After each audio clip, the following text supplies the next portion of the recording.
सलवार थी वो उसमें सारा खून ही खून था। तो जैसे ही मैं तुझे मारूंगा किसको भी नहीं बताना। दृश्य में ज्यादती हुई है तो उनके वालिद साहब मौजूद है, हम उनसे जाते हैं। मैं तो इतने घरे रहना, उत्थे महीना 2 महीने उत्थे रहिंदे हैं ना मदरसे दे विच। क्या बच्चा कब से पढ़ता है वहाँ पे? तकरीबन को 5 साल हो गए उत्थे पढ़ते हैं। जिन्होंने ज्यादती की थी वो कौन सी? जो बच्चे को पता है ना भाई कौन से नहीं। आपको कैसे पता चला बच्चे के साथ? पहले थे 10 बजे 11 बजे छड़ के गए। कहाँ पे? अजीजाबाद पे, आपके घर के पास? हाँ जी। तो बच्चे ने बताया नहीं है कि उनके साथ कौन कौन से लड़के थे, किन्होंने क्या किया था? वो बच्चा घबराया पिया ना, वो बता नहीं रहा भाई कौन है कौन नहीं है। बच्चा 5 साल से आपका पहले पढ़ रहा था, तो पहले कभी शिकायत हुई है? नहीं, ये हुण हुई है, आज पहली दफा ऐसा हुआ है? जी। बच्चा यतीम था इसलिए इन्होंने ना मदरसे में छोड़ा था, क्योंकि उसकी वालदा फौत हुई थी। तो घर में जो है ना, ये आपके सामने है, मसन गरीब आदमी है, इसका थोड़ा सा दिमाग भी इस तरह का है, तो इसलिए मदरसे में छोड़ा है भी चलो बच्चा कुरान पाक पढ़ जाएगा।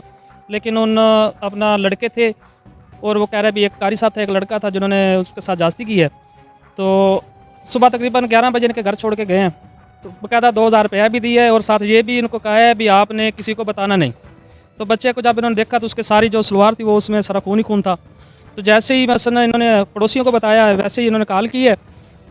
तो साथ ही मसन अपना ना SHO साहब बहुत अच्छे आदमी जिन्होंने मसन दस्ती पहुँचे हैं और मौके पे पहुँच कर उन्होंने बंदे भी गिरफ्तार कर लिए हैं और जो है ना उसका इलाज भी चल रहा है। बेटा क्या नाम है आपका? मोहम्मद उस्मान। उस्मान, क्या हुआ आपके साथ? बदतमीजी की है इमरान ने। कहाँ पे बदतमीजी की है? कमरे में। मदरसे में? जी। मदरसा का क्या नाम है? जमतुल हबीब। अच्छा, इमरान क्या करता था वहाँ पे? पढ़ता था वो। उसके साथ और कौन था? कोई भी नहीं था। तो उस वक्त जब कमरे में आप दोनों थे या कोई और भी था? दोनों थे। तो उसने और बाकी जो मदरसे के बच्चे थे या कारी साहब थे वो किधर थे? वो घर। तो जब घर छोड़ने आया तो वो अकेला ही आया था, कोई और भी था? कोई और भी था, वो मुझे छोड़ने आए थे। तो आपने ये बात फिर किसको बताई? मैंने चाची को। आपके साथ उसने पहली दफ़ा ऐसे किया, पहले भी करता था? पहले भी करता था। तो पहले आपने किसी को क्यों नहीं बताया? उसने मुझे, वो कह रहा मैं तुझे मारूंगा किसको भी नहीं बताना।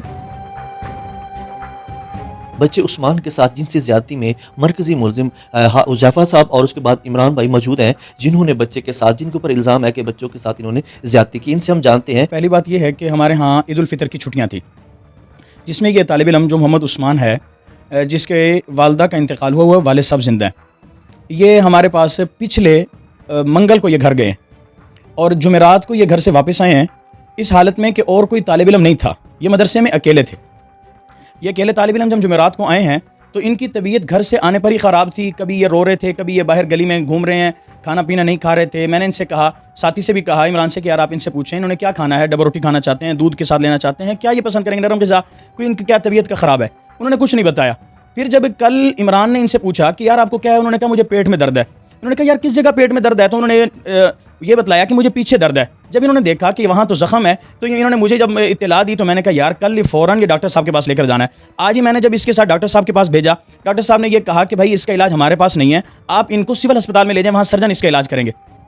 मैंने इसको साथ लिया और मैं उनके घर ले गया। मैंने उनके घर वालों, वहाँ पर उनके कोई रिश्तेदार मौजूद थे, मैंने उनको वहाँ पर सारा उसके बारे में बतलाया। मैंने कहा जी अभी तक हमारे इदारे में कोई और तालिब इल्म नहीं आया, ये अकेले तालिब इल्म थे, इसलिए मैं भी रात अपने घर में मौजूद था, ये रात हाथे में थे, वहाँ पर और कोई तालिब इल्म था ही नहीं। और दूसरी बात मैंने उनको बताया भी सारा कि इनकी तबीयत ख़राब थी, इसलिए मैं आपके पास ले आया हूँ और ये वाक़या हुआ है। बाकी अल्लाह बेहतर जानते हैं किसने उनके साथ क्या किया। घर से जब वो आए हैं जुमेरात को, उनकी तबीयत ख़राब थी, वो किस हालत में आए हैं, वहाँ पर उनके साथ कोई जिनसी शिकार हुआ है। अच्छा, उनके वालिदैन कहते हैं कि ये जब हमारे घर में छोड़ गए तो इन्होंने हमें 2000 रुपए भी दिया जी कि बच्चे का इलाज करवा। मैं सर एक तो पहली बात ये, अब बहुत अच्छा किया आपने मुझे पॉइंट नोट करवा दिया। जब मैं सुबह घर गया हूँ, उनकी चाची थी घर पर, उन्होंने ये कहा कि इसको बचपन में भी ये बीमारी होती थी और ये इसके कुछ पीछे से कुछ चीज़ निकल आती थी बाहर, जिसका हम इलाज एक दो मरतबा पहले भी कर चुके हैं। फिर जब उन्होंने ये कहा कि हम तो मुझे भी, मैं दूसरी एक बात आपको बताता चलूँ कि इस मरतबा भी हमने इस ईद पर 2 भाई हमारे पास पढ़ते हैं, 3 जोड़े एक भाई को लेके दिए, बना के दिए 3 जोड़े कपड़ों के, एक भाई को 2 जूते इन दोनों को लेके दिए। ये हमारे पास पहले से पढ़ रहे हैं, तो ये आज के ये हमारे पास नए साथी नहीं आए।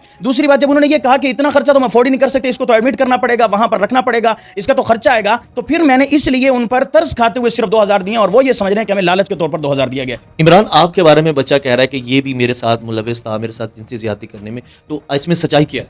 सर जी, मैं जब उससे पूछा दोपहर टाइम को आपको क्या हुआ है, तो उसने मुझे बताया दर्द है। मैंने उसको कहा कि किस जगह पे दर्द है, उसने मुझे दिखाया तो मैंने सुबह टाइम कारसब को बताया, कारसब ने कहा इसको डॉक्टर के पास लेके जाओ, तो डॉक्टर ने मुझे कहा इसका इलाज हम नहीं कर सकते, आप उसको सिविल अस्पताल में ले जाओ। आप जो ये बातें कर रहे हैं, मैंने तो इमरान से पूछा है, बच्चे से, उस्मान से, वो कह रहा है कि ये इमरान जो है ये मेरे से पहले भी ज्यादती करता था, पहले मैं नहीं बताता था, अब मैंने बता दिया। नहीं सर जी, वो झूठ बोल रहा है, मैंने पहले उसके साथ कोई ज़्यादती नहीं की। और ईशा के बाद कारसब के दोस्त की 2 दाढ़ें ख़राब थी, वो सेट करवाने गए हुए थे कारसब, ईशा की नमाज़ पे नहीं थे। जैसे नमाजी गए हैं फ़ौरन मैंने गेट लगाए हैं मदरसे का, लाइटें बंद की हैं और मैंने उसका उन्होंने उनसे कुंडी बंद अंदर से बंद करवाई है और मैं हाथे में चला गया हूँ सर जी उसके पास। तो आप उधर चले गए, उस्मान कहाँ पे था? उस्मान मदरसे में था सर जी। उस्मान के साथ कारसब और कौन था? कोई भी नहीं था सर। अब हमारे साथ भाई मौजूद हैं, तो हम इनसे जानते हैं कि इन्होंने इतनी क्विक जो इन्होंने यहाँ पे इसकी कार्रवाई की है और मुलजिम को पकड़ा है और इसमें सदाकत क्या है। ये हमें 15 पे एक कॉल मसूल हुई थी कि एक बच्चा है वो बहुत क्रिटिकल कंडीशन में है, उसके साथ अपना सेक्सुअल असॉल्ट हुआ है। इस इतला को मकूल जान के मैं को 5-6 मिनट में मौके पे पहुंचा हूँ। पहुंचने के बाद हमने देखा तो बच्चे की हालत क्रिटिकल थी। हमने उसको रेस्क्यू 1122 को कॉल की, रेस्क्यू 1122 आगे उसको हॉस्पिटल शिफ्ट किया। हॉस्पिटल शिफ्ट करने के बाद बच्चे का हमने स्टेटमेंट ली, तो बच्चे ने बताया कि मेरे जिस मदरसे में पढ़ता है, मदरसा हबीब है इधर हमैताबाद में, जिस मदरसे में पढ़ता है उसके कारी ने और उसका साथ उसके एक जो और बच्चा लड़का पढ़ता है इमरान, उन दोनों ने उसके साथ ज़्यादती की है। तो उसके बाद हमने फिर काफ़ी मेहनत की, कोशिश के साथ हमने दोनों मुलज़मान को गिरफ्तार कर लिया है। मज़ीद तहकीक और इनकी तफ्तीश जारी है, मुकदमा हमने दर्ज कर लिया, इंशाल्लाह इसको हक़ाइक़ पे यकसू किया जाएगा। एक हमारे पास इंसिडेंट रिपोर्ट हुआ है, हम लोग जो कर सकते थे हमने इमीडिएटली रिस्पॉन्ड किया। रिस्पॉन्ड करने के बाद हमने उनकी टाइमली उनकी FIR दी है। टाइमली FIR देने के बाद अब जो थर्ड चीज़ जो रह जाती है ना, सबसे इंपॉर्टेंट चीज़ है वो ये है कि इसकी तफ्तीश बहुत अच्छी की जाए। हम इसकी एक बेहतरीन किस्म की तफ्तीश करेंगे, तमाम जितनी शहादतें हैं उनको इकट्ठा करेंगे, उन तमाम शहादतों को इकट्ठा करके हम लोग इसको सफाई मिसल बताएंगे। जब हम तमाम शहादतें इकट्ठी करेंगे और एक अच्छा चलान बनाएंगे तो मुझे कभी उम्मीद है कि इंशाल्लाह इन मुल्ज़मान को जो मैक्सिमम पनिशमेंट है वो हम दिलवाएंगे। अब जो सबसे ज़्यादा करने वाला काम है वो एक तफ्तीश, तो तफ्तीश में इंशाल्लाह इसकी हम लोग DPO साहब बार बार राब्ते में हैं, उनसे हम गाइडेंस लेके हमारे अफसरान से, तो हम इसकी एक बहुत अच्छी इसकी तफ्तीश करके एक अच्छा चलान अदालत में दाखिल करेंगे ताकि इसको मैक्सिमम